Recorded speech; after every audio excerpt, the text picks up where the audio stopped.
Assalamualaikum warahmatullahi wabarakatuh. Perkenalkan, nama saya Igratia Safitri dengan NIM 22482101086. Saya dari kelas 6 di Farmasi. Di sini saya akan menjelaskan tentang materi nutraceutical. Istilah nutraceutical mulai diperkenalkan oleh Stephen DeVellis, seorang pendiri dan ketua Foundation for Innovation in Medicine pada tahun 1980-an. Nutraceutical adalah jenis makanan yang memiliki manfaat untuk kesehatan secara medis seperti pencegahan dan pengobatan penyakit. Nutraceutical di era postgenomik.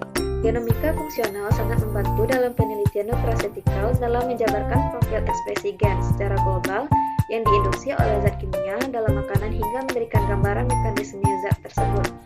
Ada 3 faktor yang dapat mempengaruhi kerja nutraceutical dalam tubuh. Yang pertama, variabilitas dosis yang dikonsumsi, yang kedua faktor jenis kelamin, dan yang ketiga usia, lingkungan, dan lain-lain. Fitokimia karotenoid. Fitokimia merupakan bahan kimia kompleks yang ditemukan di dalam tanaman, terutama dalam buah dan sayuran. Fitokimia yang memiliki antioksidan cenderung berwarna terang karena mengandung kromofor. Selanjutnya, likopen. Likopen adalah fitokimia yang hanya dapat disintetis oleh tanaman dan mikroorganisme dan tidak dapat disintetis oleh manusia. Likopen dikenal sebagai antioksidan karena peranannya menonaktifkan radikal bebas. Likopen memiliki kemampuan mengikat oksigen bebas 2 kali lipat lebih banyak dari beta-karoten dan 10 kali lebih banyak dari kemampuan beta-tokoferol. Lutein adalah samtofil dan salah satu dari karotenoid di dalam sayuran yang berwarna hijau sebagai antioksidan. Zeaxanthin adalah salah satu karotenoid alkohol yang paling sering ditemukan di alam sebagai antioksidan. Dan astaxanthin bermanfaat untuk mengatasi penyakit degeneratif pada lansia seperti nyeri otot, RA, kulit keriput, dan kerusakan kulit akibat sinar UV. Terapi dengan antioksidan. Antioksidan merupakan senyawa yang dapat memperlambat atau mencegah kerusakan akibat radikal bebas.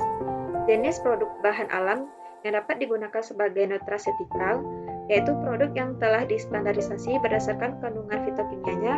Yang kedua, produk yang telah diketahui kemampuannya namun belum distandarisasi atau empiris. Kerusakan bahan pangan.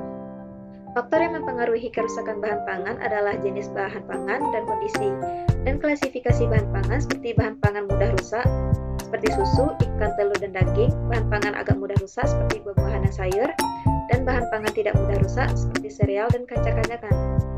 Penyebab kerusakan yaitu pertumbuhan mikroba, aktivitas enzim, suhu dan penyimpanan dan waktu penyimpanan.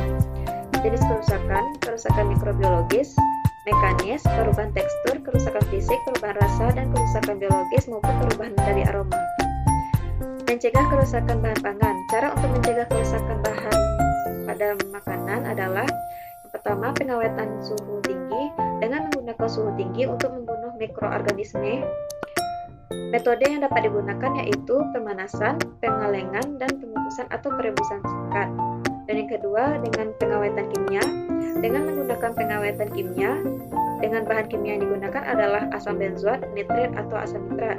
Yang ketiga, dengan pemanasan. Pengawetan dengan mengurangi kadar air untuk mencegah pertumbuhan mikroorganisme dan jamur sehingga akan mengurangi kerusakan yang terjadi.